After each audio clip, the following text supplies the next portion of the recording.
Today I'm going to show you how to make no glue slime. A boilerplate to make your slime, and I'm just using this because this is what I have. Toothpaste, I'm using the Crest brand. A mixing tool, and salt. Let's get started. What you want to do is get your toothpaste and put some toothpaste in your boilerplate.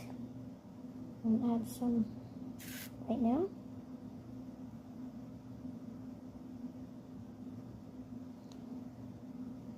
A little more.